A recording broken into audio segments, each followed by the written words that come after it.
యేసు ప్రభువే సాతాను బలమును జయించెను. అందరము విజయా గీతములు పాడెదము, విజయా గీతములు పాడెదము. దావీదుకు సిగురు నీవై, యూదా గోత్రపు సింహము నీవై. దావీదుకు సిగురు నీవై, యూదా గోత్రపు సింహము నీవై. దేవా నీవే గ్రంథము విప్ప, దేవా నీవే గ్రంథము నిప్ప. జయముందితివి నీకే స్తోత్రములు, జయనుందితివి నీకే స్తోత్రములు. యేసు ప్రభువే సాతాను బలమును జయించెను. అందరము విజయా గీతములు పాడెదము, విజయా గీతములు పాడెదము. మన శ్రమలలో విజయమునిచ్చున్, తన రాజ్యమునందు మనలను చేర్చెన్. మన శ్రమలలో విజయమునిచ్చున్, తన రాజ్యమునందు మనలను చేర్చెన్. ఘన విజయమును మనకై పొందెన్, ఘన విజయమును మనకై పొందెన్.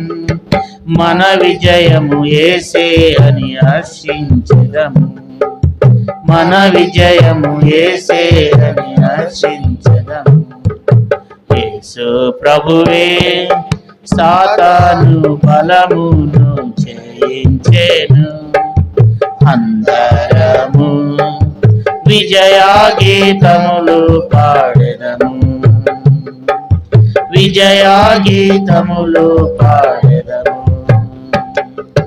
మహోన్నతుడు మహాగణుడు మహిమారాజు మనకు విజయములిచ్చే.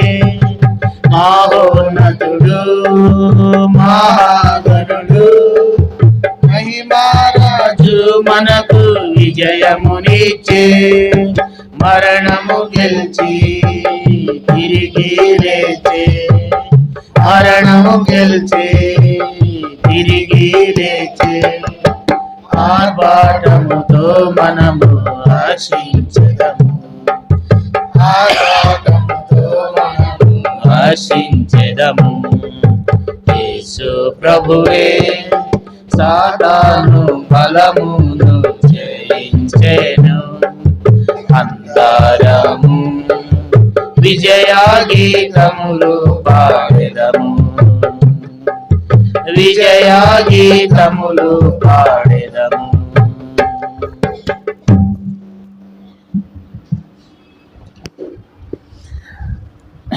ప్రభు యొక్క శరీరంలో రక్తంలో పాలు పొందుకు మునుపు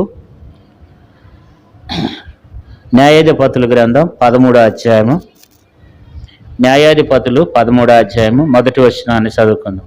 మొదటి వచనాన్ని: ఇశ్రాయేలులు మరలా యెహోవా దృష్టికి దోషులు కాగా, యెహోవా 40 సంవత్సరములు వారిని ఫిలిష్తీయుల చేతికి అప్పగించును. ఇక్కడ మనం చూసినట్లయితే ఇక్కడ ఇశ్రాయేలీలు మరలా దేవుని దృష్టికి వారు దోషులు అవుతూ వచ్చినారంట. ఇశ్రాయేలు ఎలాంటి వాళ్ళంటే, ఎవరైనా ఒక న్యాయాధిపతి ఉంటే ఆ న్యాయాధిపతి ఉన్నప్పుడు వాళ్ళు కొంచెం కంట్రోల్ ఉండేవారు. అయితే ఆ న్యాయాధిపతి ఎప్పుడైతే చనిపోతాడో మరలా వాళ్ళు ఏం చేసేవాళ్ళు అంటే దేవునికి విరోధంగా వాళ్ళు పాపం చేస్తూ వచ్చేవాళ్ళు. అంటే వాళ్ళు త్వరగా మరి పడిపోవడానికి, పతనం అవడానికి అనేకమైనటువంటి కారణాలు ఉండేవన్నమాట. ఇక్కడ కూడా మనం చూసినట్లయితే న్యాయాధిపతుల గ్రంథం 13వ అధ్యాయం మొదటి వచనములో ఇశ్రాయేలులు మరలా యెహోవా దృష్టికి దోషులు కాగా, యెహోవా 40 సంవత్సరములు వారిని ఫిలిష్తీయుల చేతికి అప్పగించును. ఇక్కడ మనం చూస్తే మరి ఫిలిష్తీయులు ఆ రోజుల్లో వారి మీద పరిపాలన చేస్తున్నటువంటి దినములు. అంటే ప్రజలందరూ ఏమైపోయినారంటే, ఇశ్రాయేలీలు అందరూ కూడా ఏమైనారంటే, వారు మరలా వాళ్ళు దోషులవుతూ వస్తున్నారనమాట. అక్కడ ఎవరు నీతిమంతులు అనేవాళ్ళు లేరు, పరిశుద్ధులు అనేవాళ్ళు లేరు. అందరూ దేవుని దృష్టికి ఎట్లా ఉన్నారంట? అక్కడ ఏం రాయబడిందంటే, ఇశ్రాయేలులు మరలా యెహోవా దృష్టికి దోషులు కాగా. కాబట్టి దేవుని దృష్టికి వాళ్ళు ఏమైనారంటే దోషులు ఉన్నారు.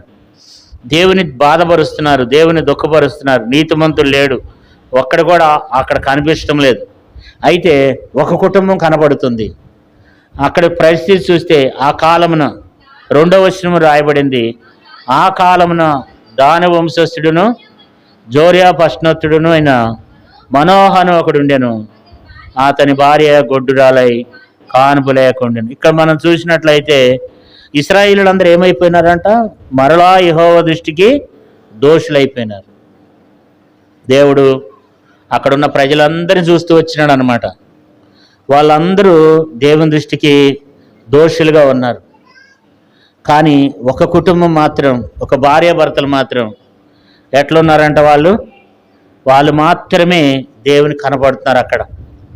అంటే లోకమంతా చెడిపోయినా, లోకమంతా పాడైపోయినా మనకు వాళ్ళు ఏమి నేర్పిస్తున్నారంటే, మనోహ భార్య, సంసోను తల్లిదండ్రులు వాళ్ళు మనకి ఏం నేర్పిస్తున్నారంటే, లోకమంతా పాడైపోయినా, లోకమంతా పాపంలో ఉన్నా, లోకమంతా దేవునికి వ్యతిరేకంగా ఉన్నా, లోకమంతా దేవునికి వ్యతిరేకమైనటువంటి కార్యాలు చేస్తున్నా, మనం ఏమై ఉండాలంటే దేవుని దృష్టికి మనము నీతిమంతులుగా, దేవుని దృష్టికి మనము భయభక్తులు కలిగిన బిడ్డలంగా మనం కలిగి ఉండాలి.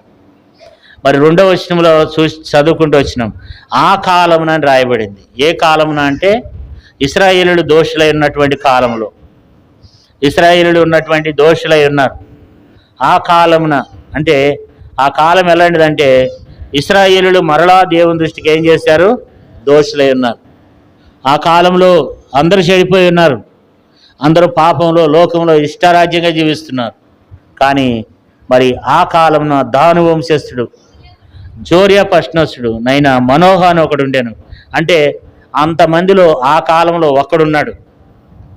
అందుకే దేవుడు ఏమంటున్నాడు? ఒక్కడుండెను, అతని భార్య గొడ్రాలయ్యుండెను. అంటే అంతమందిలో 2 మాత్రమే కనబడుతున్నారు. కాబట్టి లోకమంతా పాడైపోతుంది, లోకమంతా చెడిపోయింది, లోకమంతా దేవునికి విరోధమైన కార్యాలు చేస్తున్నారు, దేవునికి ఇష్టం లేని జీవితాన్ని జీవిస్తున్నారు, ఇష్టారాజ్యంగా జీవిస్తున్నారు. కానీ ఒక కుటుంబం మాత్రం ఎట్లా ఉంది? దేవుని దృష్టికి ఎంతో నీతిమంతులుగా కనపడుతున్నారు. దేవుని వాక్యంలో నోవా గురించి రాయబడింది చూడండి, బైబిల్లో 6వ అధ్యాయము, ఆదికాండము 6వ అధ్యాయము,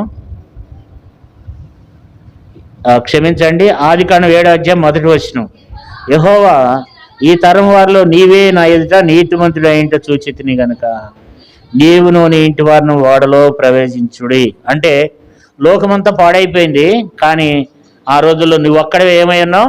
నీతిమంతుడిగా ఉన్నావు, నీ కుటుంబం నీవే. కాబట్టి లోకమంతా పాడైపోయింది, లోకమంతా చెడిపోయింది, లోకమంతా సొదొమ గొమొర అయిపోయింది. కానీ ఒకడు మాత్రము ఏమై ఉన్నాడు?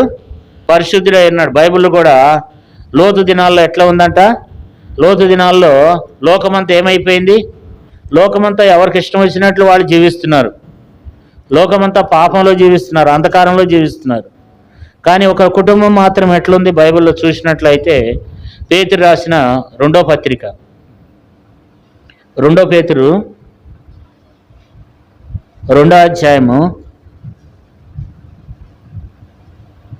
2 పేతురు 2వ అధ్యాయము 6వ వచనం చూడండి. మరియు ఆయన సొదొమ గొమొరలను పట్టణములను భస్మం చేసి ముందుకు భక్తిహీనులకు వారందరినీ వాటికి దృష్టాంతములుగా ఉంచుటకై వారిని నాశనము విధించి దుర్మార్గుల కామ వికారయుక్తమైన నడవడికి చేత బహుబాధపడిన నీతిమంతులకు లోతును తప్పించెను. ఆ నీతిమంతుడు వారి మధ్యన కాపురముండి తాను చూచిన వాటిని బట్టి వినిన వాటిని బట్టి వారి అక్రమైన క్రియల విషయంలో దినము నీతిగల తన మనసును నొప్పించుకు వచ్చను. కాబట్టి ఇక్కడ మనం చూసినట్లయితే ఎక్కడ ఉన్నారంట? వాళ్ళంతా కామ వికారములతో ఉన్నారు, దుర్మార్గంగా ఉంటూ వచ్చినారు, భక్తిహీనులుగా ఉంటూ వచ్చినారు. కానీ ఒక లోతు మాత్రం ఎట్లున్నాడండి? నీతిమంతుడిగా ఉన్నాడండి. కాబట్టి దేవునే మనం కూడా ఎట్లా ఉండాలి?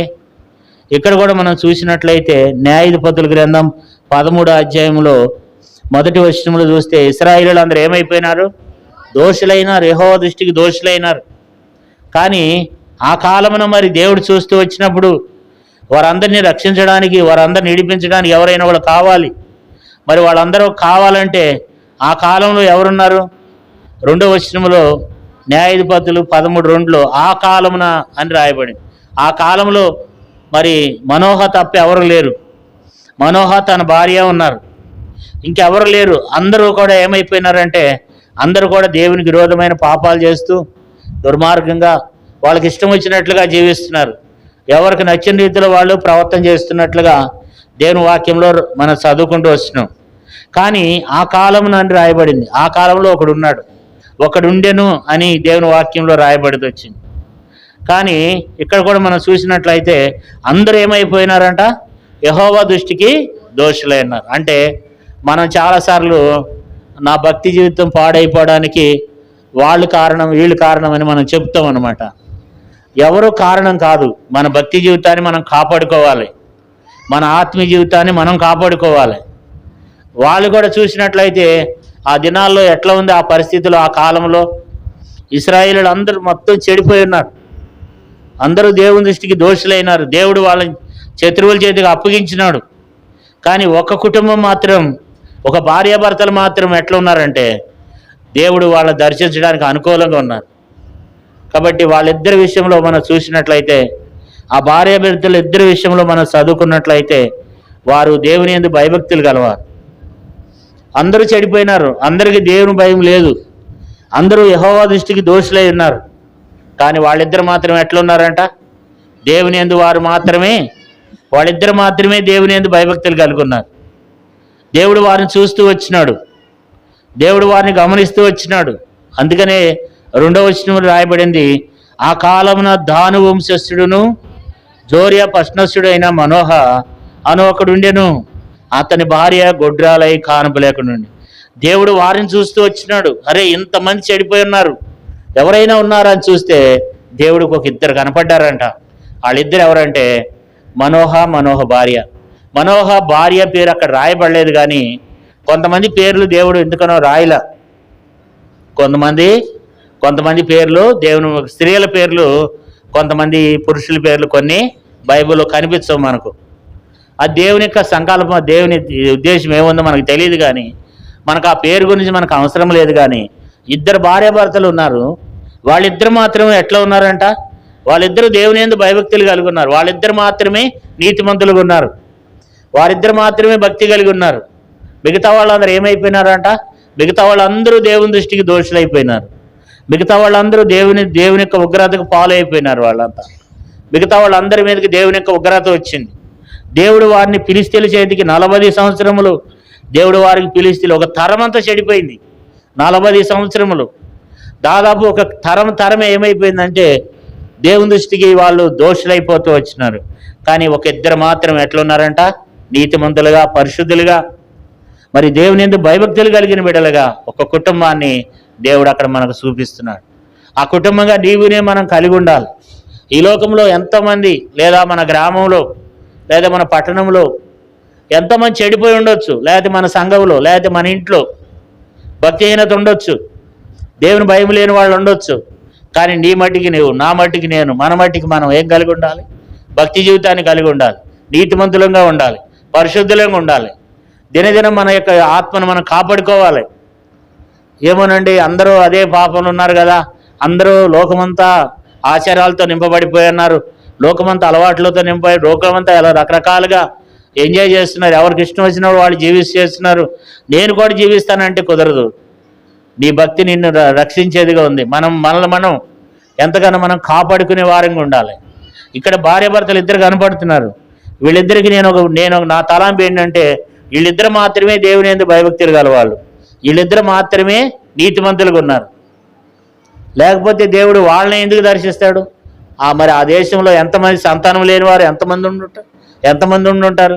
చాలామంది ఉండుంటారు. ఎందుకంటే దేశం అన్నాక మరి గొడ్రాళ్ళు ఎంతమంది ఉంటారు? బోళ్ళు మంది ఉంటారు. కానీ వీళ్ళిద్దరినే దేవుడు ఎందుకు దర్శిస్తున్నాడు అంటే వీళ్ళిద్దరిలో ఏముంది చెప్పండి? దేవుని ఎందుకు భయభక్తులు కలిగిన వాళ్ళు వాళ్ళిద్దరు, దేవుని కలిగి ఉన్నటువంటి వాళ్ళు వాళ్ళిద్దరు. కాబట్టి దేవుడు వాళ్ళ దగ్గరికి వెళ్ళినాడు, దేవుడు వాళ్ళనే దర్శిస్తూ వచ్చినాడు, వారితోనే దేవుడు మాట్లాడుతూ వచ్చినాడు. వారి ద్వారా మరలా న్యాయాధిపతిని తీసుకురావాలని దేవుడు కోరుకుంటూ వచ్చినాడు అనమాట.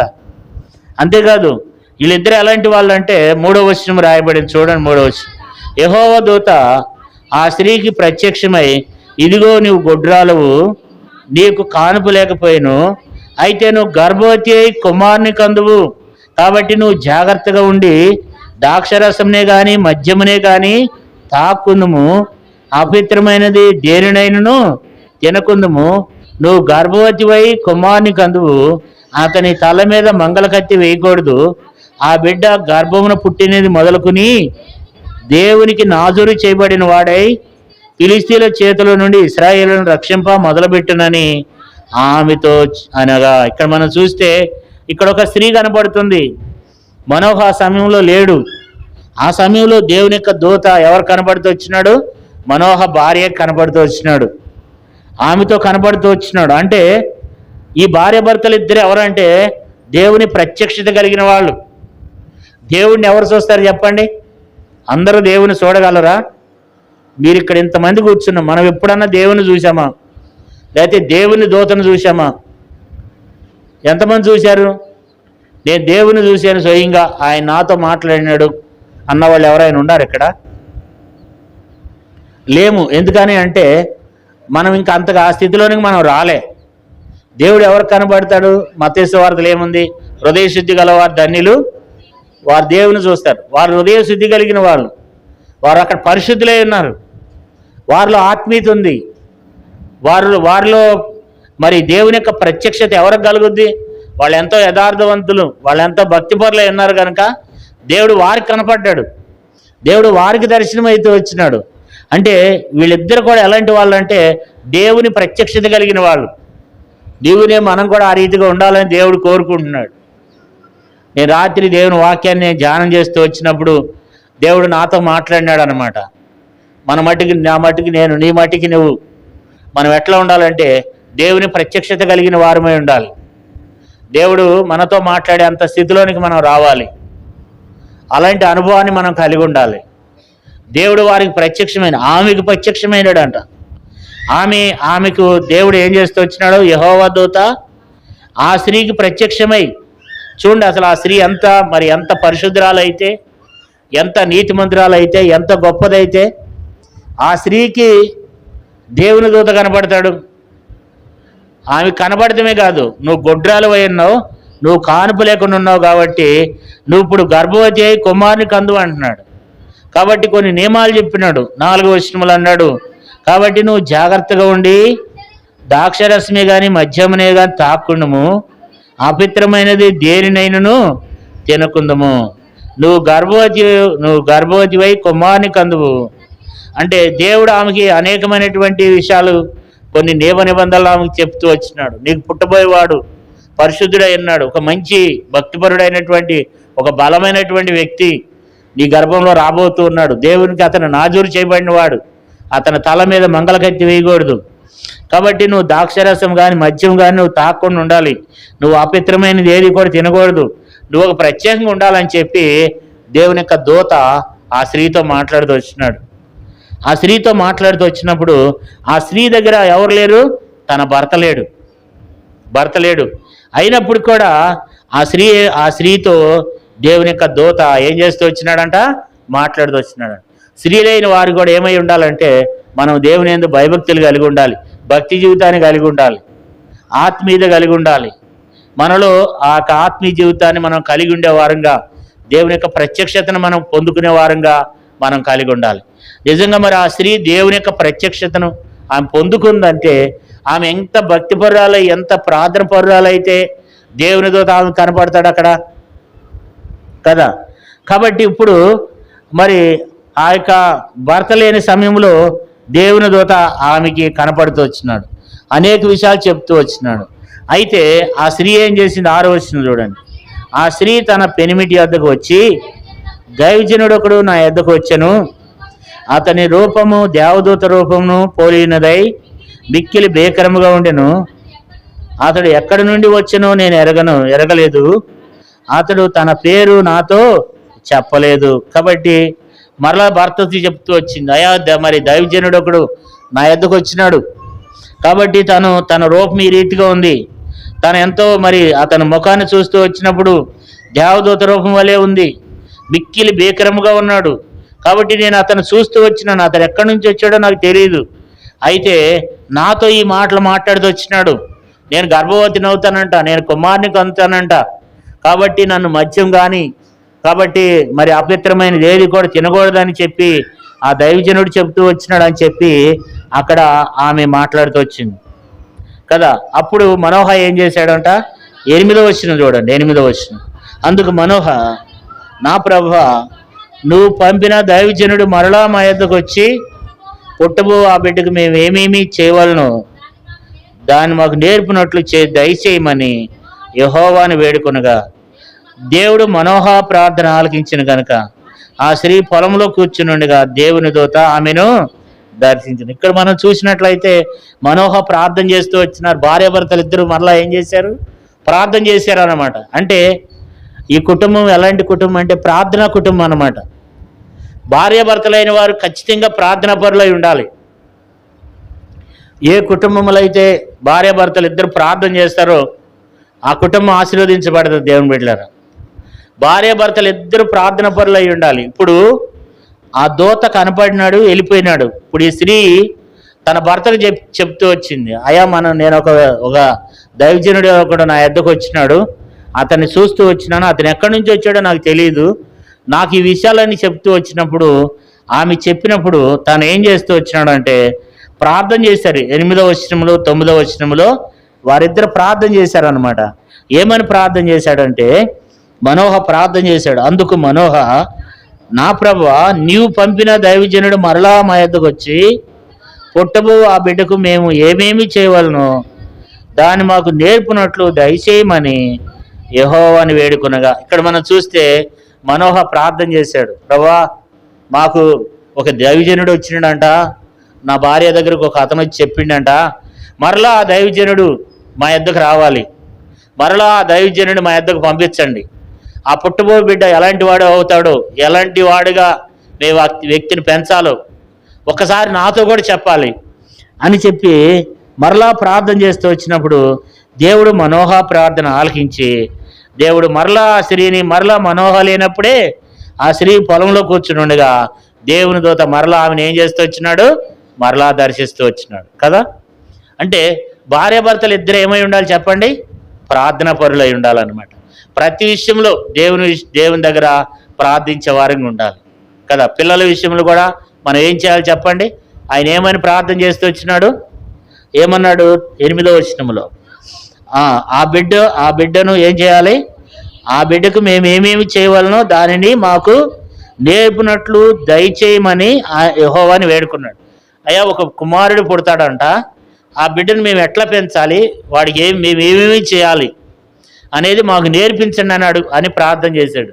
అంటే మనం కూడా భార్యాభర్తలుగా ఏం చేయాలంటే పిల్లల కొరకు ప్రార్థన చేయాలి.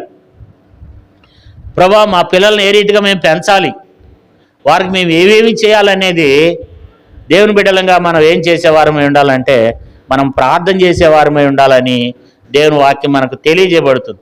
ఇప్పుడు మనోహ భార్యల నుండి దేవుడు మనతో మాట్లాడేది ఏంటంటే మనం ఏమై ఉండాలంటే మనం ప్రార్థనా పరులై మొట్టమొదట తల్లిదండ్రులు దేవుని యొక్క భయభక్తులు కలిగిన బిడ్డలంగా ఉండాలి, దేవుని యొక్క ప్రత్యక్షత కలిగిన వారమై ఉండాలి, తర్వాత మరి ప్రార్థనా పరులై ఉండాలి. ప్రతి భార్యాభర్తలు జ్ఞాపకం పెట్టుకోండి. ఒకవేళ భార్యాభర్త ఒంటరిగా ఉన్నటువంటి వాళ్ళు కూడా ఏం కలిగి ఉండాలంటే దేవుని యందు భయభక్తులు కలిగి ఉండాలి, దేవుని ప్రత్యక్షత కలిగి ఉండాలి కదా, ప్రార్థన జీవితాన్ని కలిగి ఉండాలి. ప్రతి ఒక్కరూ, నువ్వు ఒకవేళ నీ భర్త లేకపోవచ్చు, ఒకవేళ నీ భార్య లేకపోవచ్చు, మన బట్టికి మనం ఏమై ఉండాలంటే మనం దేవుని యందు ఏం కలిగి ఉండాలి? వారి యొక్క జీవితాన్ని మనకు దేవుడు నేర్పిస్తున్నాడు. వాళ్ళిద్దరు భార్యాభర్తలు. లోకమంది ఎట్లా ఉంది?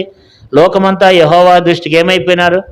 దోషులైపోయినారు. ఎక్కడ కూడా ప్రార్థన చేసేవాళ్ళు లేడు, ఎక్కడన్నా ఒక్కడు కూడా భక్తిపరుడు అనేవాడు లేడు, దేవుని యందు భయభక్తులు కలిగిన వాడు ఒక్కడు కూడా లేడు. కానీ ఒకే ఒక కుటుంబం ఉంది. ఆ కుటుంబాన్ని దేవుడు మనకు జ్ఞాపకం చేస్తున్నాడు. ఈ లోకం అనేటువంటి ఈ లోకంలో మనం కూడా ఆ రీతిగా ఉండాలని, అలాంటి ప్రార్థన జీవితాన్ని మనం కలిగి ఉండాలని దేవుడు మనకు జ్ఞాపకం చేస్తున్నాడు. మనలో ప్రార్థన జీవితం ఉండాలి, సంఘ ప్రార్థన ఉండాలి. ఇవన్నీ నేను చెప్తూనే ఉంటాను, మీరు వింటూనే ఉంటారు. కానీ వాటిని మనం అనుసరించి నడుచుకోవాలి. మనం ప్రార్థన పరులమై ఉండాలి. ప్రార్థన అనేది మన కుటుంబానికి ఎంతో మేలు అన్నమాట. ఇప్పుడు ఆ భార్య భర్తలు ఇద్దరు కూడా ఏం చేస్తూ వచ్చినారు? వాళ్ళు కలిసి ప్రార్థన చేస్తున్నారు. ఎప్పుడన్నా మీ ఇద్దరు కలిసి ప్రార్థన చేశారా? పిల్లలు పెట్టుకుని కలిసి మనం ప్రార్థన చేస్తున్నామా? మన కుటుంబంలో మన పిల్లలు ఉంటారు, మనం ఉంటాం. మనం ఎప్పుడన్నా మనం కలిసి మన కుటుంబంలో మనం ప్రార్థన చేస్తున్నామా? మీ భార్య భర్తలు ఇద్దరు ఒక చోట కూర్చొని ప్రార్థన చేస్తారా? కాబట్టి ఆ భార్య భర్తలు ఇద్దరు ఎట్లాంటి వాళ్ళు అంటే, వాళ్ళిద్దరి మధ్యలో దాపరకాలు లేవు. భార్య హృదయంలో ఏదున్నా భర్తకు చెప్పేస్తుంది. ఇప్పుడు ఆమె దాచుకోవాలా. ఇప్పుడు దైవజనుడు ఒకడు ఏం చేశాడు? నా ఎద్దకు వచ్చినాడయా, నేను ఒక్కదాన్ని ఉన్నాను, మరి ఆయన ముఖం ఇలాగుంది అది అని చెప్పి రహస్యం అనేది దాయకుండా ఏం చెప్పింది? తన భర్తకు తెలియజేస్తూ వచ్చింది.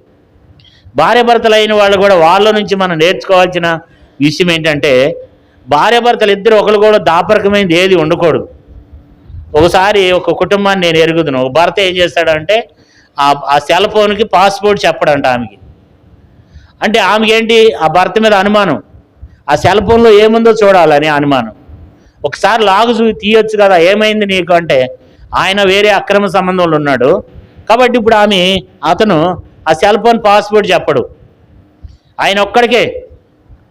కాబట్టి దేవుడు అనేవాడు చూస్తున్నాడు. అట్లా ఉండకూడదు. భార్య భర్తలు ఇద్దరు ఏ ఉండాలంటే వాళ్ళిద్దరు ఓపెన్గా ఉండాలన్నమాట. భార్య భర్తల మధ్యలో దాపరకాలు ఉండకూడదు. ఆ భార్య ఏం చేస్తుందంటే, మనోహ ఆ సమయంలో లేకపోతే మరి ఆమంతటికి ఆమె నిర్ణయం తీసేసుకోవటంలా. ఇప్పుడు దేవదూత వచ్చి ఏం చెప్పాడు? నువ్వు కుమారుని కాబోతున్నావు, నువ్వు గర్భవతి అవుతావు, నువ్వు ఈ రీతిగా ఉండాలని చెప్పినప్పుడు ఆమె అక్కడ నిర్ణయం తీసుకోవాలా. తన భర్తకు చెప్పింది. మరలా భర్త ఉన్నప్పుడు భార్య ఇద్దరు కలిసి ప్రార్థన చేశారనమాట. అంటే ఏదున్నా వారు భార్య భర్తలు ఇద్దరు షేర్ చేసుకుంటారనమాట. అలాంటి కుటుంబం ఆశీర్వదించబడుతుంది. భార్య భర్తలు ఇద్దరూ కూడా ఏ సమస్య ఉన్నా వాళ్ళిద్దరు కలిసి ఏం చేయాలి చెప్పండి? ప్రతి సమస్యను కూడా వాళ్ళిద్దరు కలిసి షేర్ చేసుకున్న కుటుంబం అది వర్ధిల్లుతుంది అనమాట. భార్యకి తెలియకుండా భర్తకు తెలియకుండా భార్య, ఎలాంటి వాళ్ళైతే ఉన్నారో ఆ కుటుంబంలో నెమ్మది ఉండదు. దేవుని బిడ్డలారా, ఆ కుటుంబాన్ని దేవుడు ఇష్టపడ్డాడు. ఆ కుటుంబం దేవుని దృష్టికి యోగ్యమైన కుటుంబంగా అది ఎంచబడదు. భార్య భర్తలు ఇద్దరు కూడా ఓపెన్గా ఉండాలి. ఇప్పుడు వాళ్ళిద్దరు కూడా ఆ భార్య ఏం చేస్తుందంటే, ఆమెలో ఉన్నటువంటి విధానాన్ని మనం చూస్తూ వచ్చినప్పుడు ప్రతి విషయాన్ని తీసుకుని వచ్చి భర్తకు చెప్తుంది. భర్త కూడా ప్రతిదీ కూడా బైబిల్లో రాయబడుతూ వచ్చింది. మరి వాళ్ళిద్దరు కూడా ఏం చేస్తూ వచ్చినారు? ఒకరి యందు ఒకరు వాళ్ళిద్దరు కూడా ఆ రీతి కలిసి వారు దేవునికి ప్రార్థన చేస్తూ వచ్చినారు. మనం కూడా మన సమస్యలు ఉంటాయి, కష్టాలు ఉంటాయి, బాధలు ఉంటాయి. ఎంతమందికి చెప్పుకున్నా ఏం ప్రయోజనం లేదు. మన బాధలు, మన కష్టాలు, మనకున్న ఇబ్బందులు, మనం ఎదుర్కొన్న పరిస్థితులు, భార్య భర్తలకు ఇద్దరు కూర్చుని కుటుంబంగా మరి మనం ప్రార్థన చేయాల్సినటువంటి వారమే ఉన్నాం. అలాంటి కుటుంబాలని దేవుడు ఇష్టపడతాడు, వాళ్ళని దేవుడు ఆశీర్వదిస్తాడు. ఇప్పుడు వారి జీవితంలో మనం చూసినట్లయితే వారిద్దరు ఏమై ఉన్నారంట? ప్రార్థనా పరులై ఉన్నారు. వారు దేవుని యందు భయభక్తులు కలిగి ఉన్నారు. తర్వాత వారు దేవుని ప్రత్యక్షత కలిగి ఉన్నారు. అంటే హృదయ శుద్ధి కలిగిన వాళ్ళు, భక్తిపరులైనటువంటి భార్య భర్తలు. తర్వాత వాళ్ళు ఇద్దరు కలిసి ఏం చేస్తున్నారు? ప్రార్థన చేస్తున్నారు. ఇక్కడ మనకి ఇంకొక విషయాన్ని కూడా మనం జ్ఞాపకం పెట్టుకోవాలి. కొన్ని కుటుంబాల్లో భర్త ప్రార్థన చేయవచ్చు, చేయకపోవచ్చు, కానీ భార్య పిల్లలు కలిసి ప్రార్థన చేసుకోవాలి. కొన్ని కుటుంబాల్లో భార్య ప్రార్థన జీవితం లేకపోవచ్చు, కానీ భర్త మరి భార్య పిల్లలు కలిసి ప్రార్థన చేసుకోవాలి ఉన్న వాళ్ళతోనే. కాబట్టి ప్రార్థన అనేది మన కుటుంబాల్లో, మన సంఘంలో అది తప్పక అది అవసరం అన్నమాట. సంఘంలో కూడా సంఘ ప్రార్థనలో ఉండాలి. గొలుసు ప్రార్థన జరుగుతుంది. కనీసం నెలలో 2 సార్లు అన్నా, 2 వారాలు అన్నా గొలుసు ప్రార్థనలో ఏకీభవించాలి. పూర్తిగా ఎప్పుడు మనం ఎట్లా ఉంటామంటే, లోతు భార్య అని జ్ఞాపకం చేసుకోండి అన్నాడు యేసుప్రభువు. లోతు భార్య అలాగా ఉంటారు కొంతమంది. ఎంతవరకు పని పని పని పని, రెండో పని లేదు. ఇంకా అట్లా ఉండకూడదు. నీ పని చేసుకోవాలి, తర్వాత ప్రార్థన జీవితాన్ని కూడా మనం కలిగి ఉండాలి. ఇప్పుడు మన సంఘంలో గొలుసు ప్రార్థన జరుగుతుందంటే కొంతమంది ఉన్నారు ప్రార్థన చేసేవాళ్ళు. వాళ్ళని చూస్తూ వస్తాను నేను. వారం వారం ప్రార్థన చేస్తారు, వారం వారం ప్రార్థన చేస్తారు. వాళ్ళు ఖచ్చితంగా వాళ్ళ పేరు ఇస్తారు. అంటే వాళ్ళకి ఏమైనా కొదువ ఇస్తున్నారా, కొరత ఇస్తున్నారా? కదా. వాళ్ళు ప్రార్థన జీవితాన్ని కలిగి ఉన్నారు. వాళ్ళు ఆ ప్రార్థన వాళ్ళ జీవితాల్లో ఎంతో మేలుకరాన్ని తీసుకుని వస్తుంది. నీ వంతు ఒక బాధ్యత, మన వంతు ఒక బాధ్యత. నేను కూడా దేవుని మందిరం అంటే అక్కడ దేవుని యొక్క ప్రత్యక్షత కలిగినటువంటి స్థలం, దేవుని ఆత్మ సంచరించేటువంటి స్థలం, ఒక ప్రత్యేకమైనటువంటి స్థలం, పరిశుద్ధమైన స్థలం. మన ఇల్లు లాంటిది కాదు దేవుని యొక్క మందిరం. మన ఇంట్లో సినిమా పాటలు వస్తాయి, సీరియళ్ళు వస్తాయి, సెల్ ఫోన్లు అర్థమైనవన్నీ మనం చూస్తూ ఉండొచ్చేమో కొంతమంది ఇళ్లలో. దేవుని ఇల్లు అలాంటిది కాదు. దేవుని ఇల్లు ఒక ప్రత్యేకమైనది. నేను దేవుని మందిరానికి వెళ్ళాలి, అక్కడ నా ప్రార్థన జీవితాన్ని నేను కలిగి ఉండాలి, ఆ స్థలంలో నేను ఒక ప్రార్థన విధానాన్ని నేను కలిగి ఉండాలని మనం నేర్చుకోవాలి దేవుని బిడ్డలారా. కాబట్టి ఇప్పుడు మనోహ ఏం చేస్తూ వచ్చినాడు? భార్యాభర్తలు వాళ్ళిద్దరూ కలిసి ప్రార్థన చేస్తూ వచ్చినారు. వారి ప్రార్థన దేవుడు ఆలకిస్తూ వచ్చినాడు. మరలా దేవుడు ఏం చేస్తూ వచ్చినాడు? దేవదూతను పంపిస్తూ వచ్చినాడు కదా. కాబట్టి ఈ స్త్రీ అలాంటిదంటే విధేయత కలిగినటువంటి స్త్రీ అన్నమాట. 4 విషయాన్ని మన జ్ఞాపకం చేస్తున్నాడు దేవుడు. విధేయత కలిగి ఉండాలి అంటే ప్రతి విషయము భర్తతో షేర్ చేసుకోవాలి. భర్త కూడా ఏం కావాలంటే ప్రతి విషయాన్ని భార్యతో షేర్ చేసుకోవాలి. ఇప్పుడు వీళ్ళ జీవితంలో ఒక 4 విషయాలు మనం చూస్తూ వచ్చినాం. దేవుడు నాకు ఇచ్చిన తలాంపు అంటే, మరి నాకంటే గొప్ప దైవజనులు ఎంతోమంది ఉన్నారు. నాకు దేవుడిచ్చిన తలాంపులతో మరి వీళ్ళిద్దరు భార్యాభర్తలు ఎలాగ ఉన్నారంటే, వీళ్ళిద్దరు కూడా దేవుని యందు భయభక్తులు కలిగి ఉన్నారు. వీళ్ళిద్దరు కూడా మరి దేవుని ప్రత్యక్ష కలిగిన ఉన్నారు. వీళ్ళిద్దరు కూడా కలిసి ప్రార్థన చేస్తారు. వీళ్ళిద్దరు కలిసి ఏం చేస్తారంటే విధేయత కలిగి ఉంటారు అనమాట. భర్త భార్యతో చెప్తాడు, భార్య భర్తతో చెప్తారనమాట. అంటే భార్యాభర్తల మధ్యలో ఏముండాలంటే విధేయత ఉండాలి. విధేయత అనేది లేకపోతే ఆ కుటుంబం ఎలాగుంటుంది? ఆ కుటుంబం అది దేవుని దృష్టికి ఆశీర్వాదకరమైన కుటుంబంగా ఉండదు. భర్త భార్యని ప్రేమించాలి, భర్త భార్యని ప్రేమించాలి, భార్య భర్తకు లోబడి ఉండాలి. బైబిల్లో రాయబడింది, స్త్రీలారా మీ పురుషులకు ఏమై ఉండాలి? లోబడి ఉండడని ఉంది. భార్య ఎప్పుడు కూడా తన పురుషునికి లోబడి ఉండాలి. కొంతమంది భార్యలు ఎట్లుంటారంటే వాళ్ళ ఇంట్లో ఆమె యజమానుడిగా ఉంటుంది అనమాట. మగ ఆయన కాదు, ఆమె మగరాయిలాగా ఉంటుంది. అంత మెయింటెనెన్స్ కానీ అన్ని రకాలుగా చూసుకునేది ఆమెనమాట. అట్లా ఉండకూడదు. ఆ భర్తకు లోబడేటువంటి స్త్రీలు ఉండాలి. అది వాక్యం రాయబడింది, దేవుని యొక్క నియమం అది. స్త్రీలారా మీ భర్తకు మీరేమై ఉండాలి? లోబడాలి. తర్వాత భర్తలు ఏం చేయాలి? భార్యని ప్రేమించాలి. ఈ 2 ఎవరిలో అయితే ఉంటాయో, ఈ ప్రేమ లోబడేది, ఈ 2 ఉంటే ఆ కుటుంబం ఎప్పటికీ కూడా ఆశీర్వాదకరంగా ఉంటుంది అనమాట. కానీ కొంతమంది లోబడరు, భర్తలు లోబడరు, భార్యలు కూడా లోబడరు అనమాట. ఒక కుటుంబం, ఓ భార్యాభర్తలు ఇద్దరు ఉన్నారు. ఆ భార్యాభర్తలు ఇద్దరు మాట్లాడకపోతే ఒక రోజున భర్త ఎక్కడికో వెళ్ళాల్సి వచ్చింది, వేరే దూరం వెళ్ళాల్సి వచ్చింది. ఆ భార్యాభర్తలు ఇద్దరు మాట్లాడుకోరా అని చెప్పాను కదా. ఒక స్లిప్ మీద ఏం రాశాడంటే, వాళ్ళ భార్యతో రాశాడు, నేను 4 గంటలకు లేగవాలి, ఇప్పుడు పండుకుంటున్నాను, నన్ను 4 గంటలకు లేపని చెప్పి ఒక స్లిప్ మీద రాసి టేబుల్ మీద పెట్టాడు. అంటే వీళ్ళిద్దరి మధ్యలో ఏం మాట్లాడుకుంటాయి అంటే స్లిప్లే మాట్లాడతాయి అనమాట. ఏది జరిగినా ఏది మాట్లాడుకోవాలంటే వాళ్ళిద్దరు మాట్లాడుకోరు. కానీ ఒక స్లిప్ మీద భర్త రాస్తాడు, అది చదువుకుంటుంది భార్య. ఒక స్లిప్ మీద భార్య రాస్తే ఇగో వీళ్ళు ఇంట్లో కూరగాయలు అయిపోయినాయి లేకపోతే ఏది అయిపోయినాయి అని రాస్తే ఈయన స్లిప్ తీసుకుని చదువుకుని ఈయన మార్కెట్కి వెళ్ళి తీసుకొస్తాడు అనమాట. అట్లా కుటుంబంలో ఎప్పుడు కూడా ఏం మాట్లాడుకుంటాయి అంటే స్లిప్లే మాట్లాడుకుంటాయి. ఇంకా వీళ్ళిద్దరు మాట్లాడరు అనమాట. ఓ రోజు భర్త దూర ప్రాంతం వెళ్ళాల్సి వచ్చి ఈ రాత్రి 4 గంటలకు నన్ను లేపమ్మని చెప్పి స్లిప్ మీద రాసి టేబుల్ మీద పెట్టాడు. ఆమె ఏం చేసిందంటే ఆమె కూడా 4 గంటలకు లేచింది. 4 గంటలకు లేచి ఒక స్లిప్ రాసి పెట్టి ఆమె కూడా వెళ్ళి పడుకుంది. తెల్లారి 5 అయిపోయింది, 6 అయిపోయింది, 7 అయినాక మెలుగు వచ్చింది. మెలుగు వచ్చినాక చూస్తే ఆమె లేపల. అరే లేపలేదేంటి అని చెప్పి టేబుల్ దగ్గరికి వెళ్ళి చూస్తే టేబుల్ మీద ఆయన రాసిన స్లిప్ ఉంది, 4 గంటలకు లేపమని. పక్కన ఇంకో స్లిప్ ఉంది, ఏముందంటే అక్కడ ఇంకో స్లిప్ ఉంది. ఆ స్లిప్ చదివాడు, ఆ భార్య రాసింది అనమాట. ఏమండి 4 అయిపోయింది లెగండి అని రాసింది. ఏం రాసింది? 4 అయిపోయింది లెగండి అని రాసింది.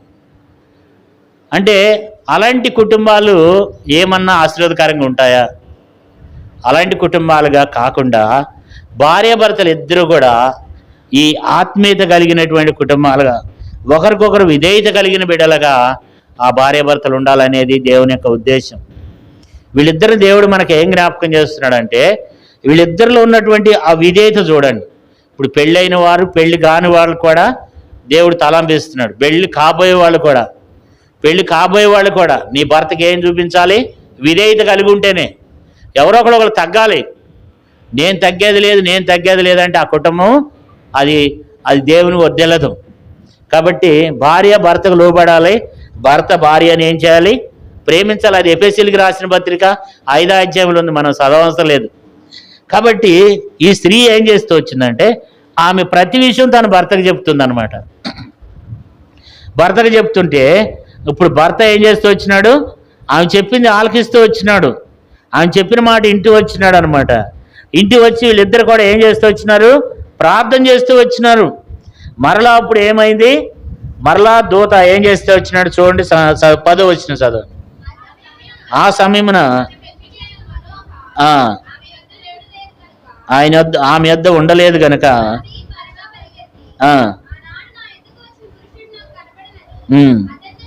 కాబట్టి 3వ సందర్భం కూడా ఇక్కడ మనకు రాయబడింది. 3వ వచనములో భర్త లేనప్పుడే ప్రత్యక్షమైనాడు. 6వ వచనములు కూడా భర్త లేనప్పుడే, 5వ వచనములు కూడా భర్త లేనప్పుడే. అంటే ఇక్కడ మనం చూస్తే భర్త లేనప్పుడే ప్రత్యక్షం అవుతున్నాడు. మరలా అప్పుడు వచ్చింది. వస్తే ఇప్పుడు ఆమె ఏం చేసిందంటే ఆమె 11వ వచనం, అది 10వ వచనం. ఆమె పెనిమిట్ లేకపోతే ఇప్పుడు ఏం చేసిందంటే, ఇక లాభం లేదు, నువ్వు ఇక్కడే ఉండు, మా భర్తను తీసుకొస్తానని త్వరగా పరిగెత్తి ఏం చేస్తూ వచ్చింది? ఆ భర్తను తీసుకుని వచ్చింది. ఈసారి ఆయన ఏం చేస్తున్నాడంటే 10వ వచనంలో ఈ విషయాన్ని గమనించండి. ఏం చేస్తూ వచ్చింది? ఆ స్త్రీ త్వరగా పరిగెత్తి, ఆనాడు నా యొద్దకు వచ్చిన దైవ పురుషుడు నాకు కనబడినని అతనితో చెప్పెను. అప్పుడు మనోహ లేచి తన భార్య వెంబడి వెళ్ళి ఆ మనిషిని యొద్దకు వచ్చి, అంటే ఇక్కడ మనం చూస్తే మనోహ భార్య వెంబడి వెళ్ళిండంట. అంటే భార్య, కొంతమంది ఏమంటారు, భార్య అమ్మటేనే వెళ్తాడు, అది ఎప్పుడు భార్య కొంగు పట్టుకుని విడిచిపెట్ట అంటారు. అంటే భార్య అమ్మటే వెలుపుతున్నాడు, భార్య మాట వింటున్నాడు, భార్యని ప్రేమిస్తున్నాడు. భార్య అమ్మటే ఏం చేస్తున్నాడు? తన భార్య అమ్మటే వెళ్ళిండంట, భార్య ఎంబడి వెళుతూ వచ్చినాడంట. వెళ్ళి ఆ దూతతో ఏం చేస్తూ వచ్చినాడు? మాట్లాడుతూ వచ్చినాడు అనమాట. మాట్లాడి ఇప్పుడు మరి ఆ దూతతో ఈసారి ఏం చేస్తూ వచ్చినాడు? మనోహ మాట్లాడాడు. ఏమని మాట్లాడు? 11వ వచనం. అప్పుడు మనోహ లేచి వెళ్ళి ఆ మనిషిని వద్దకు వచ్చి, ఈ స్త్రీతో మాట్లాడేవాడిని నువ్వేనా అని అతన్ని అడగగా అతడు నేనే అన్నాడు. అందుకు మనోహ, కావున నీ మాట నెరవేరినప్పుడు ఆ బిడ్డ ఎట్టివాడగును, అతడు చేయవలసిన కార్యం ఏమిటి తెలపమని మనవి చేయగా, యెహోవా దూత నేను ఆ స్త్రీతో చెప్పినదంతయు ఆమె చేసుకునేవాళ్ళను. కాబట్టి ఇక్కడ మరలా దేవుని దూత అంటే వీళ్ళిద్దరికి కూడా దేవుని దూత అని తెలియదు. వాళ్ళిద్దరికి కూడా, మనోహ కూడా ఒక మనిషి, ఒక దైవ సేవకుడు అనుకుంటున్నాడు. ఆమె కూడా ఒక దేవుని దూత అనుకోవట్లా, యెహోవా దూత అనుకోవట్లా, ఒక దైవ సేవకుడు ఎవరో వచ్చి మాకు చెప్తున్నాడు అనుకుంటున్నారు అన్నమాట. అందుకని వాళ్ళతో మాట్లాడుతూ వచ్చినారు అన్నమాట కదా. కాబట్టి ఇప్పుడు ఆ యొక్క మనోహ కూడా ఏం చేస్తూ వచ్చినాడు? వాళ్ళిద్దరు కూడా మాట్లాడుతూ వచ్చినారు. ఇక్కడ ఈ స్త్రీలో మరొక విషయాన్ని జ్ఞాపకం చేయబడుతుంది. ఈ స్త్రీ ఎక్కడుందంట చూడండి, చదువుకుందాం. 13వ అధ్యాయం 9వ వచనం చదవండి. దేవుడు మనోహ ప్రార్థన ఆలకించిన కనుక ఆ స్త్రీ పొలంలో కూర్చుని ఉండగా దేవుని దూత ఆమెని దర్శించును. అంటే పొలంలో కూర్చుందంటే ఆమె కష్టపడే మనిషి అంటారా, లేకపోతే ఖాళీగా ఉండే మనిషా? చెప్పండి. పొలంలో ఉందంటే పొలంలో ఎందుకుంటారు?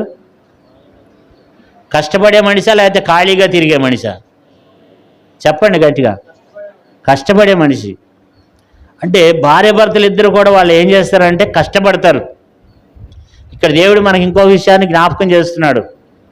అంటే ఆ స్త్రీ పొలంలో ఉంది అని అంటే అర్థం ఏంటంటే కష్టపడి పనిచేసే మనస్తత్వం కలిగిన వాళ్ళిద్దరు. భర్త ఒక చోట పని చేస్తుంటే భార్య ఒక చోట పని చేస్తుంది. అంటే భార్య పొలంలో పని చేస్తుందంట, పొలంలో ఉందంట. అంటే వాళ్ళిద్దరు కూడా ఎలాంటి వాళ్ళు అంటే పని చేసుకునే వాళ్ళు.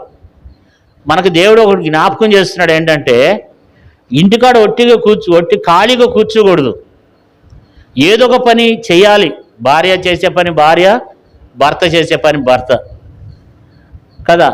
మరి చాలామంది ఏమంటారు, నేను నేను నేను నేను స్త్రీని కాబట్టి ఉద్యోగం చేయటం ఎవరి ధర్మం?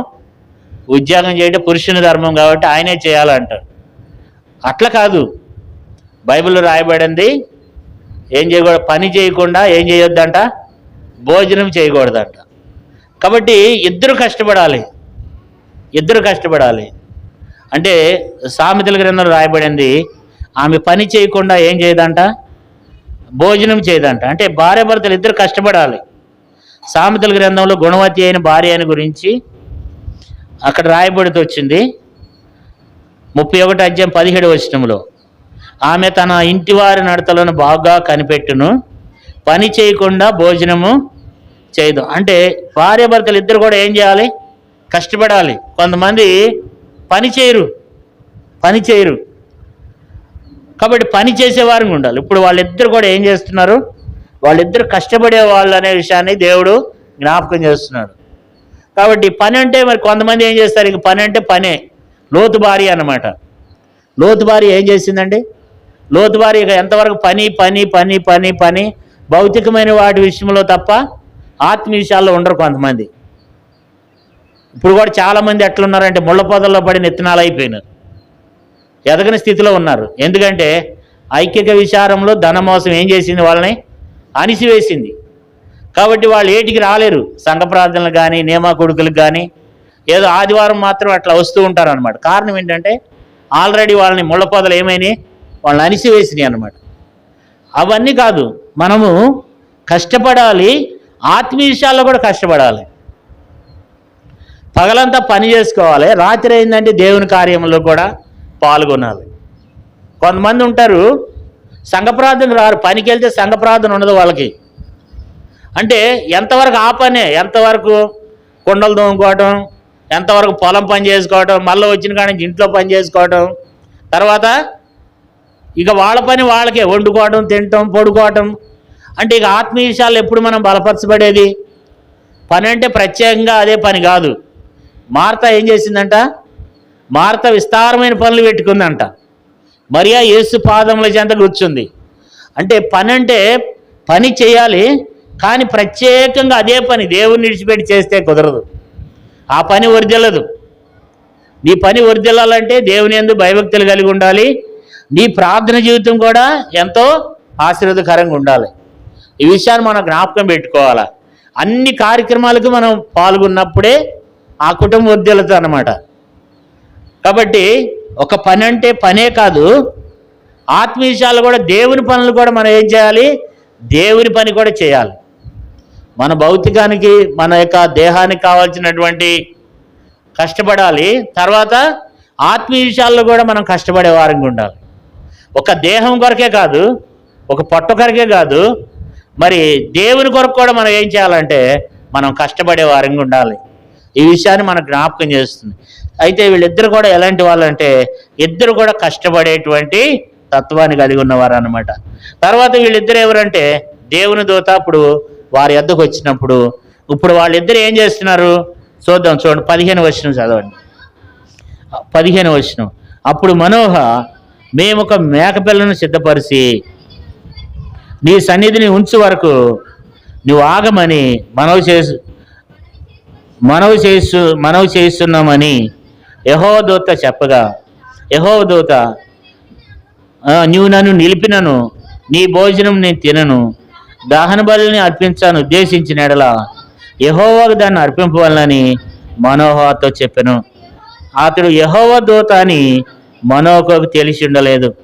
కాబట్టి మనోహ ఏం తెలియలేదంట, దేవుని దూత అని తెలియలేదన్నమాట. అంటే వీళ్ళిద్దరు ఏం చేస్తున్నారు, మనోహ ఏం చేశాడంట, ఒక మేకపిల్లను సిద్ధపరిచి మరి నీ సన్నిధిని ఉంచు వరకు నువ్వు ఆగమని చెప్తూ వచ్చినాడు. అంటే కృతజ్ఞత.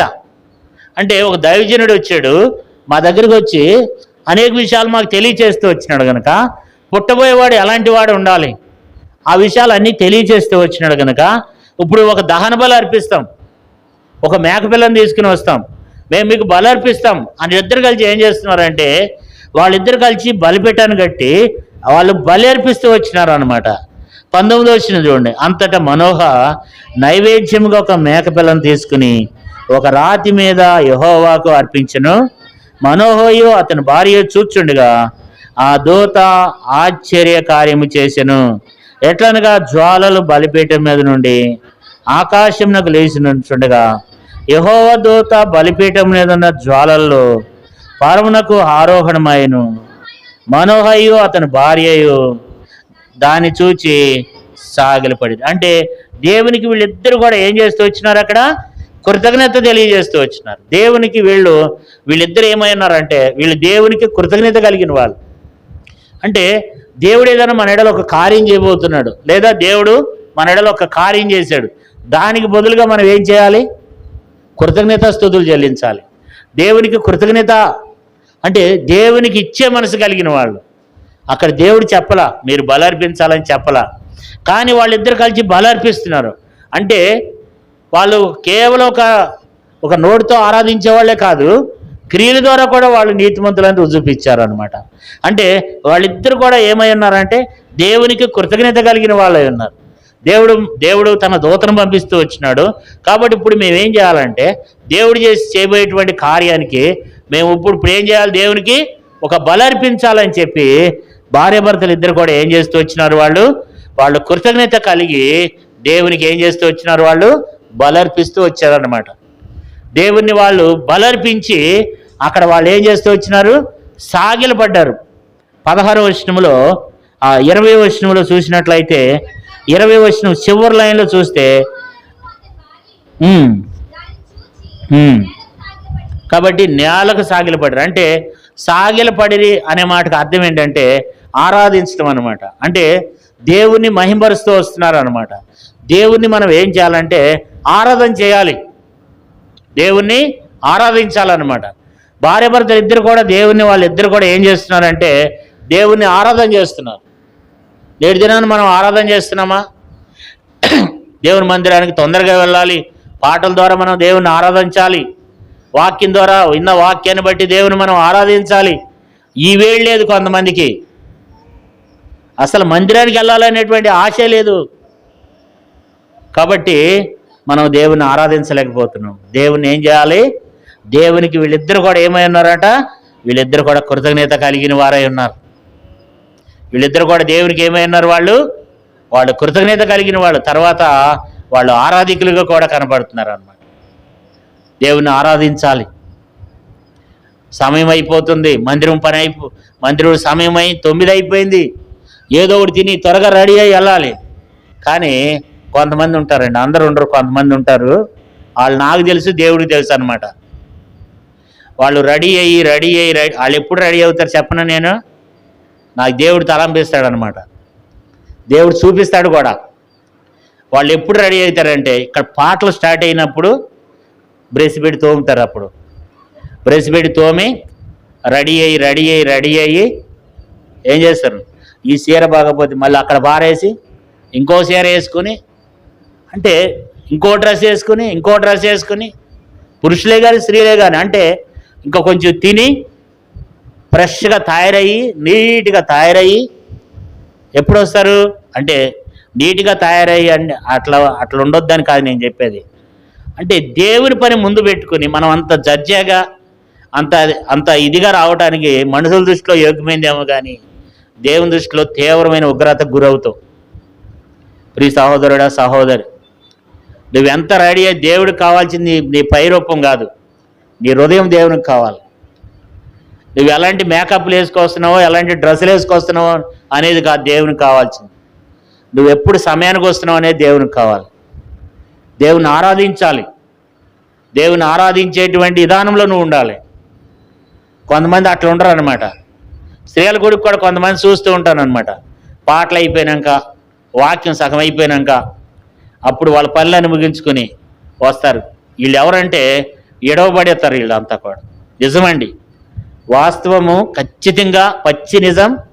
ఇలాంటి వాళ్ళు ఎడవబడతారు అనమాట. వీళ్ళు దేవుడు వచ్చినప్పుడు వీళ్ళు ఎత్తబడే రకాలు కాదు. వీళ్ళు అట్లా ఉండకూడదు. సమయానికి రావటం అనేది ఒక క్రమం. మందిరంకి వచ్చిన కాడ నుంచి కూడా ఒక క్రమంగా, ఒక పద్ధతిగా కూర్చోవాలి. మనం ఒక మాదిరికరం అంటే నీలో కొంతమంది నేర్చుకునేటట్లు ఉండాలి. ఇప్పుడు మనోహ భార్యాభర్తలు ఇద్దరిలో దేవుడు మనకు అనేక విషయాలు నేర్పిస్తున్నాడు. ఏమి నేర్పిస్తూ వస్తున్నాడు? లోకమంతా దోషులైనప్పటికీ వాళ్ళిద్దరు దేవుని యందు భయభక్తులు కలిగి ఉన్నారు, దేవుని ప్రత్యక్షత కలిగి ఉన్నారు, ప్రార్థన పరులై ఉన్నారు కదా. అవన్నీ మనకు నేర్పిస్తున్నారు కదా. మనం కూడా ఏమై ఉండాలి? వాళ్ళు విధేయత కలిగినటువంటి వాళ్ళు. ఒకళ్ళు భార్యాభర్తలు ఇద్దరు, ఒకళ్ళంటే ఒకళ్ళు దాపరకాలు లేవు, వాళ్ళు విధేయత కలిగినటువంటి వాళ్ళు మరి కష్టపడే మనస్తత్వాన్ని కలిగిన వాళ్ళు కూడా. తర్వాత దేవునికి కూడా ప్రాముఖ్యత ఇచ్చేవాళ్ళు. వాళ్ళు దేవుని కార్యములంటే కూడా ఆసక్తి కలిగిన వాళ్ళు. తర్వాత వాళ్ళు కృతజ్ఞత కలిగిన వాళ్ళు. అంటే వాళ్ళు అనేక విషయాలు మనకు దేవుడు నేర్పిస్తున్నాడు. ఒక భార్యాభర్తలను మనం చూస్తూ వచ్చినప్పుడు, లేదా ఒక వ్యక్తిని మనం సంఘంలో చూసినప్పుడు అతనిలో నుంచి కొన్ని విషయాలు మనం నేర్చుకోవాలి. నేర్చుకునేటట్టు ఉండాలి. మన దగ్గర ఏమన్నా నేర్చుకోవడానికి అవకాశం ఉంటుందా? మన దగ్గర నుంచి ఏమన్నా ఇతరులు నేర్చుకోవడానికి ఉంటుందా? మనమే ఈ సమయంలో వస్తే ఇంకా మనల్ని ఇతరులు ఏమి నేర్చుకుంటారు చెప్పండి? ఇంకా మనం చెడిపోయింది కాక ఇతరులను కూడా ఏం చేస్తున్నాం? చెడగొట్టే వారంగా ఉంటామన్నమాట. అంటే తన చెడ్డ కోతి వనమంతా చెడిపోయిందంట. తను చెడిపోయింది, వనమంతా ఏం చేసింది అంటే మనము నిర్లక్ష్యతను బట్టి ఇతరులకు కూడా అనేక మందికి ఆటంకరంగా, ఇతరులు కూడా అనేక మంది అభ్యంతరపడే విధానంలో నీవునే మనం ఉండకూడదని ఈ ఇద్దరు భార్యాభర్తలను దేవుడు మనకు జ్ఞాపకం చేస్తున్నాడు. వీళ్ళిద్దరు అంటే మనలో ఇతరులు నేర్చుకోవాలి. మనం చూసినప్పుడు ఇతరులు మన జీవితంలో ఇతరులు నేర్చుకోవాలి. అప్పుడే దేవునికి మహిమ కలుగుద్ది అనమాట. ఆ రీతిగా నీవునే మనం కలిగి ఉండాలని దేవుడు ఆశపడుతున్నాడు. కొంతమంది బెదర్స్ని చూస్తూ ఉంటా. నేను కరీంనగర్లో కావాలంటే మీరు వెళ్ళి చూడండి. 12 మందిరం స్టార్ట్ అయిందంటే ఒక్కళ్ళు కూడా బండి ఆవరణంలో తిరిగేది కాదు. ఇక్కడ అసలు ఒక సీనియర్ లైన్ లేదు, ఒక జూనియర్ లైన్, ఒక పిల్లలు లేరు. ఎప్పుడు పడితే అప్పుడు బళ్ళు స్టార్ట్ చేసుకుంటారు, వెళ్ళిపోతారు. అంటే ఉండేది 3 గంటలు 4 గంటలు కూడా బయటకు తిరుగుతూ ఉంటారు. అది మీరు అనుకుంటారు ఆయన మనిషి కదా, ఆయన చెప్తున్నాడు. అయితే అంత భారం నాకేంటి? దేవుడు చెప్పిస్తున్నాడు. దేవునికి ఇష్టం లేని పని అది. మనల్ని చూసి ఇంకా ఆ బెదర వెళ్తున్నాడు, నేను కూడా వెళ్ళొచ్చు అని నేర్పిస్తున్నావు అంతే. ఇతరులకు నీలో నుంచి నిన్ను చూస్తారు చాలామంది. నిన్ను చూస్తూ వచ్చినప్పుడు అన్న మధ్యలో వెళ్తున్నాడు కాబట్టి నేను కూడా వెళ్ళొచ్చు. తెలిసినోడే వెళ్తుంటే తెలియనోడు ఏం చేస్తాడు? తెలిసిన వాళ్ళని చూస్తూ ఉంటారు. అందరూ ఏం చేస్తారంటే నన్ను చూస్తారు. తర్వాత నాకంటే పెద్దలైన వారు సంఘాల్లో ఉంటారు, వాళ్ళని చూస్తారు. సహోదరులను చూస్తారు, అనుభవం కలిగిన వాళ్ళని చూస్తారు. ఆ సహోదరే లేటుగా వచ్చినప్పుడు మనం కూడా ఏం చేయొచ్చు? మనం కూడా లేటుగా వెళ్ళొచ్చు. అంటే అట్లాంటి మనం ఏం చేయాలంటే మనం ఇతరులకు మన ద్వారా అనేక ఆత్మీయ విషయాలు ఇతరులు నేర్చుకోవాలి. రేపు మనం చచ్చిపోయినప్పుడు కొంతమంది వచ్చి మన దగ్గర సాక్ష్యం చెప్పాలి. ఆ అన్న ద్వారా నేను అనేక విషయాలు నేర్చుకున్నా, ఆ అక్క ద్వారా నేను అనేక విషయాలు నేర్చుకున్నా. ఇట్లా ఉండేవాడు, ఇట్లా ఉండేది, ఇట్లా క్రమానికి మందిరానికి వచ్చేది, సమయానికి మందిరానికి వచ్చేది, ఎక్కడ కూడికలు ఉండవు వచ్చేది. రేపు మన వెనకాల వచ్చేది ఏమంటే ఈ ఆత్మీయ విషయాలే మన వెంట వస్తాయి. ఈ భౌతికమైనటువంటివి నువ్వు ఎంత కష్టపడ్డా, నువ్వెంత పని చేసినా దేవుని విషయంలో నువ్వు వెనకంజ వేస్తున్నప్పుడు ఎంత చేసినా అది వృధానే. కాబట్టి దేవుడు ఇతరులు మన విషయంలో అనేక విషయాలు మన దగ్గర కనీసం కొంతలో కొంతనా మన దగ్గర నేర్చుకునేటట్లుగా నీవునే మనం కలిగి ఉండాలి. అంటే మన ద్వారా దేవునికి మహిమ కలుగుద్ది అనమాట. మీకు తెలియదు అది. నువ్వు నడిచే ప్రవర్తన బట్టి, మన ఆత్మీయతను బట్టి దేవునికి ఏం కలుగుద్ది? మహిమ కలుగుద్ది. అట్లా మనం ఏం కావాలంటే దేవునికి మహింకరంగా ఉండాలి అన్నమాట. దేవునికి మహింకరంగా ఇతరులు చూసినప్పుడు మనల్ని బట్టి ఇతరులకు అనేక మందికి భయంకరంగా ఉండేటట్లుగా. కొన్నిసార్లు మనం అట్లా ఉండాలనేది దేవుని యొక్క ఉద్దేశం, దేవుని యొక్క ఆలోచన. ఇప్పుడు సురేష్ బెదరు ఉన్నాడు, మోకరిచ్చే ఉంటాడు, మీరు చూడండి. అట్లా మనం చూసి నేర్చుకోవాలి, మనం కూడా అట్లా మోకరించాలి. అట్లా ఇప్పుడు పల్లవి సిస్టర్ ఉంది, ఆమె గొలుసు ప్రార్థనకు వస్తుంది. ఒక్కోసారి అన్న 3 గంటలు చేస్తానన్న నేనంటది. నాకు ఆశ్చర్యం వేసింది, 3 గంటలు ఈమె ఒకటే చేస్తుందా అంటే. పొగడతాం కాదు. ఇప్పుడు రూత్ అక్క ఉంది, ఆమె ప్రతిరోజు వచ్చి ప్రార్థన చేస్తుంది. అంటే కొన్ని ఆత్మీయ విషయాల్లో మనకు కొంచెం ఎట్లా అంటే కొంత మనం వాళ్ళ దగ్గరికి ఇది నేర్చుకోవచ్చురా అనేది అట్లా మనం ఉండాలనేది దేవుడు కోరుకుంటున్నాడు. ఇప్పుడు నవీన్ బెదర్ ఉన్నాడు, ప్రతిరోజు వస్తాడు, ఈరోజు కూడా వచ్చినాడు. ఇంకా కొంతమంది బెదర్స్ ఉన్నారు, వస్తారు, మందిరంలో పని చేయాలి. నాగేశ్వరరావు వస్తాడు, మరి నవీన్ వస్తాడు, ఒకసారి లోకేష్ వస్తాడు, రామ్ వస్తాడు. ఇట్లా అందరు రావాలి, బెదర్స్ మిగతా వాళ్ళు కూడా రావాలి, మందిరంలో పని చేయాలి. ఇది మనం ద్వారా నేర్చుకునేటట్లు ఉండాలి. ఇతరులు మనకు ఏం చేయాలి, మనం కూడా ఒక బాధ్యత తీసుకోవాలి. మనం కూడా ఒక బాధ్యత, ఒక భారాన్ని భరించే వారంగా. సంఘంలో నీ బాధ్యత ఏంటి, నీ భారం ఏంటి? ఏదో ఆదివారం వచ్చి కూర్చుని వెళ్ళిపోవటమా? అట్లా కాదు. దేవునికి మనం ఏమై ఉండాలి, దేవునికి కృతజ్ఞతలమై ఉండాలి. వీళ్ళు కూడా ఏమై ఉన్నారంట, ఒక మేకను తీసుకుని వచ్చి, మరి మేక పిల్లని తీసుకుని వచ్చి బలర్పిస్తూ వచ్చినారు. దేవుని బిడ్డలారా, ఇవన్నీ నేను చెప్తున్న మాటలు కాదు, దేవుడు మీ ఆత్మీయ క్షేమం కోరి దేవుడు చెప్పిస్తున్న మాటలు. పెడ చెవిని పెట్టి కాకుండా, దాన్ని లైట్గా తీసుకోకుండా దాన్ని మనం వినాలి. వాళ్ళు సాగిలపడుతూ వచ్చినారంట, వాళ్ళు దేవుణ్ణి ఆరాధిస్తూ వచ్చినారు. ఈ దినాన్ని ఎంతమంది దేవుణ్ణి ఆరాధిస్తున్నారు? నోరు తెరవట్లేదు ఆరాధన చేయమంటే. ఆరాధన చేయమంటే నెలల తరబడి ఆరాధన చేయని వాళ్ళు ఉన్నారు. ఇక్కడ బలలో పాలు పొందుతారు, దేవుడు చేసే మేలులను అనుభవిస్తారు. కృతజ్ఞత ఉందా? దేవుడు చేసిన మేలుడికి ఏం చేయాలి? కృతజ్ఞత కలిగి ఉండాలి. మనం ఆరాధనోత్సవంలో చూస్తూ వచ్చినాం. మనం కృతజ్ఞత కలిగి లేకపోతే ఏమైంది? ఏ రోజున ఏం చేశాడు దేవుడు? ఉన్నప్పటినీ వెంటనే మొత్తినాడంట, వెంటనే పురుగులు పడి చనిపోయినాడు. దేవుని ఉగ్రత ఏదో ఒక రోజున ఖచ్చితంగా కృతజ్ఞత లేని వారి మీదకి దిగి వస్తుంది అనే విషయాన్ని పచ్చి నిజం ఇది. కాబట్టి మనం దాన్ని ఆరాధించే బిడ్డలంగా ఉండాలి. సాగిల పడారంట అంటే ఆరాధన చేస్తూ వచ్చినారు. చివరిలో ఒక మాటను జ్ఞాపకం చేసుకుని మనము ప్రభు శరీరంలో రక్తంలో మనం పాలు పొందాం. 13:22 వచనం చదువుకుందాం. 13:22. ఆయన యెహోవా దూత అని మనోహ తెలుసుకుని మనం దేవుని సూచిత్యం కనుక మనం నిశ్చయముగా చనిపోదుమని తన భార్య తనగా, అతని భార్య యెహోవా మనలను సంపగూరిన ఎడల ఆయన దహన బలినైనను నైవేద్యమును మన చేత అంగీకరింపడు, ఈ సంగతులన్నిటి మనకు చూపింపడు, ఈ కాలమున ఇట్టి సంగతులను మనకు ఇంపింపడని అతనితో చెప్పాను. ఇక్కడ మనకు మనోహ అంటున్నాడు, నేను దేవుని దూతను చూసాం. మన ఇద్దరం ఏం చేశాం?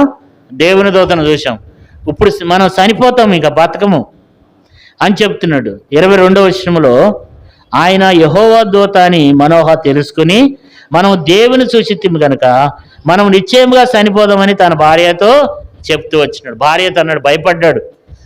ఎందుకంటే దేవుని చూసిన వారు ఎవరో బతకరు, కానీ దేవుని చూసినాడు కనుక నేను ఇప్పుడు చనిపోతాను, ఇంకా మనం చనిపోతాం అంటున్నాడు.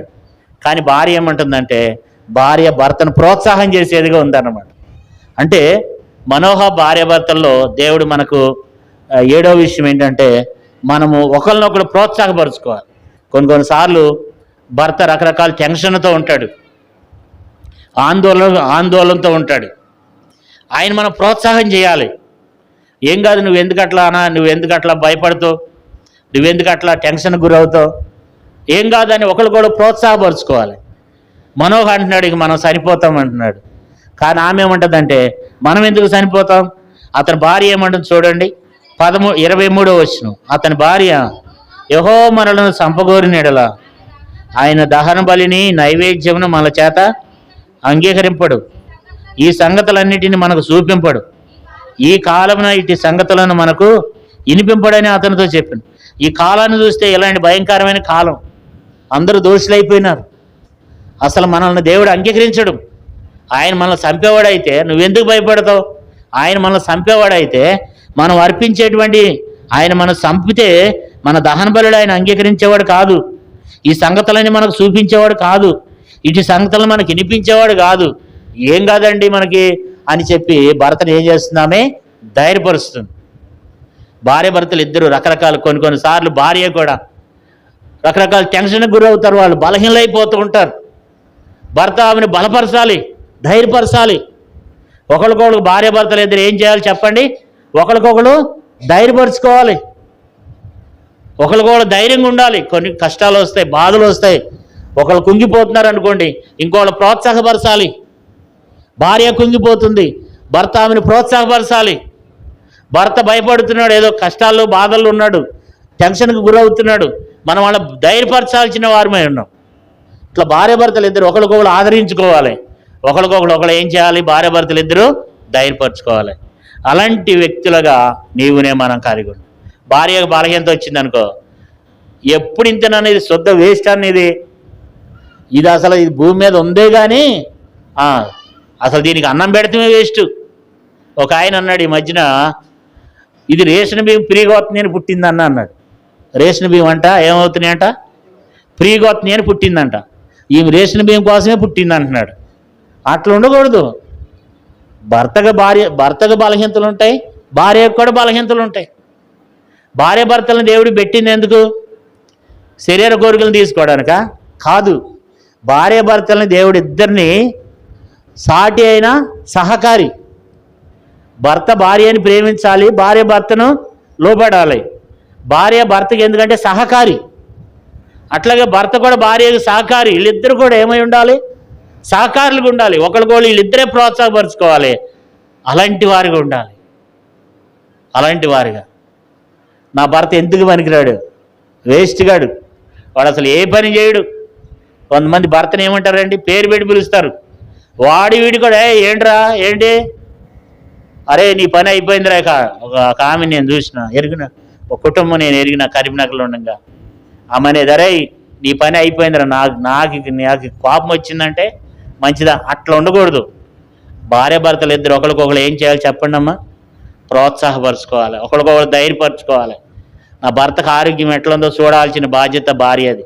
నా భార్యకి ఆరోగ్యం ఎట్లుందో చూడాల్సిన, ఎందుకంటే భర్త లేని వాళ్ళకి తెలుస్తుంది, ఆ యొక్క భర్త లేని వాళ్ళకి తెలుస్తుంది ఇలువ ఏంటనేది. భార్య లేని వాళ్ళకి తెలుస్తుంది. ఉండంగా ఇలువ తెలియదండి మనకు.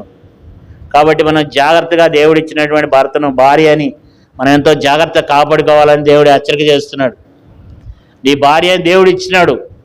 ఒకవేళ ఏ బలహీనతలతో ఇచ్చినాడో, దేవుడు ఏ ఉద్దేశంతో ఇచ్చినాడో ఆ ఉద్దేశాన్ని ఎరిగి ఉండాలి. కాబట్టి ఇప్పుడు కూడా మనోహ ఏం చేస్తూ వచ్చినాడంట, ఆమె అప్పటికే మరి ఎన్ని సంవత్సరాల నుంచి ఉందో ఆమె గొడ్రాలు అయ్యిందంట. ఎప్పుడన్నా ఆమెని నువ్వు గొడ్రాలు అని హింసించాడు అంటే హింసించలే, ఆమెను ఎంతో ప్రేమిస్తూ వచ్చినాడు. ఆమె కూడా భర్తకు లోబడుతూ వచ్చింది. ఈ రీతిగా నీవునే మనం కలిగి ఉండాలని దేవుడు మనోహ భార్య అని దేవుడు మన జ్ఞాపకం చేస్తూ వచ్చినాడు. మనం అనేక విషయాలు మనం నేర్చుకున్నాం. కేవలం ఈ ఇంటించి పెట్టే వారం కాకుండా దీన్ని అనుసరించి నీవునే మనం నడుచుకునే వారంగా మనం కలిగి ఉండాలి. ఈ రీతిగా దేవుడు మనకు సహాయం చేయనుగాక. మరి ఈ రీతిగా మనం కూడా ఆ రీతిగా మనోహ భార్య వలె మరి మనం కూడా మన కుటుంబాలు కూడా ఆ రీతిగా దేవుని దృష్టిలో ఎంతో భక్తిపరులంగా మనం ఉండాలి. దేవుడు వాళ్ళకి మంచి మరి బలమైనటువంటి వ్యక్తిని ఇచ్చినాడు. బలమైనటువంటి బలాఢ్యుడైన సంసోన్ని దేవుడు వారికి అనుగ్రహిస్తూ వచ్చినాడు. కాబట్టి దేవుని ఆత్మచేత నింపబడినటువంటి వాడిని, విశ్వాస వీరుణ్ణి, ప్రార్థన పరుణ్ణి, ధైర్యవంతుణ్ణి దేవుడు వారికి ఇచ్చినాడు కదా. శత్రువులు సంసోని పేరు చెప్తే గడగడ వణుకుతారు.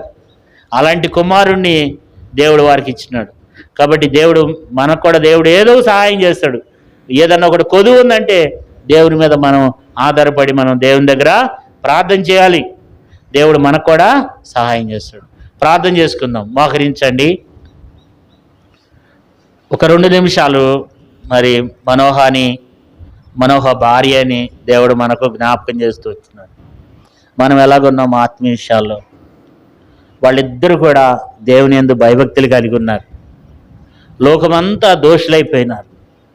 మరి ఆ కాలంలో దేవుడు చూస్తే ఆ కాలంన దాని వంశస్థుడును, జోరియా పశ్నస్థుడు, మనోహ అని ఒకడు కనపడుతున్నాడు దేవునికి. ఒక ఆమె కనపడుతుంది, ఓ భార్యాభర్తలు ఇద్దరు కనపడుతున్నారు. వాళ్ళిద్దరూ దేవుడు దర్శించాడు. వారు దేవుని యందు భయభక్తులు కలిగిన వాళ్ళు, భక్తి జీవితాన్ని కలిగిన వాళ్ళు. మనం ఎలాగున్నాము? మనం దేవుని సన్నిధి అంటే భయభక్తులు కలిగి ఉంటున్నామా? వాళ్ళిద్దరు కూడా అలాగే ఉన్నారు. తర్వాత వారు దేవుని యొక్క ప్రత్యక్షత కలిగిన వారు, వారు ప్రార్థన పరులు, ఇద్దరు కలిసి ప్రార్థన చేస్తూ. ఆ భార్య తనకు ఎంతో విధేయత చూపిస్తూ వచ్చింది. వాళ్ళిద్దరి మధ్యలో దాపరకాలు లేనటువంటి వ్యక్తులుగా, రహస్యాలు వాళ్ళిద్దరి మధ్యలో లేనటువంటి వారుగా వాళ్ళిద్దరు ఉంటూ వచ్చినారు. అలాంటి వారుగా మనం ఉండాలని దేవుడు కోరుకుంటున్నాడు. వారిద్దరు కూడా కష్టపడేవారుగా ఉన్నట్లు చూస్తూ వస్తున్నాం. దేవుని విషయంలో కూడా వారు కష్టపడేవారుగా ఉంటున్నారు. వారిద్దరు కృతజ్ఞత అర్పణలు అర్పిస్తూ వచ్చినారు. కృతజ్ఞత కలిగిన వారుగా చూస్తూ వస్తున్నారు. వారిద్దరూ ఒకరినొకరు బలపరుచుకున్న వారుగా చూస్తున్నాం. వారిద్దరూ ఒకరి యందు ఒకరు బలపరుచుకుంటున్నారు. భార్య భర్తను బలపరుస్తుంది. కాబట్టి మనం కూడా ఆ రీతిగా ఉండాలని, ఒక మాదిరికరమైనటువంటి వ్యక్తులుగా మనోహ భార్య వలె మనం కలిగి ఉండాలని దేవుడు మనతో మాట్లాడుతూ వస్తున్నాడు. మీరు అలాగే మౌనంగా ఉండండి, ప్రార్థనలో ఉండండి. నీ పక్క వారిని ముందు వారిని చూడొద్దు. ప్రభు శరీరంలో రక్తంలో యోగ్యమైన రీతిలో మనం పాల్పొందాం.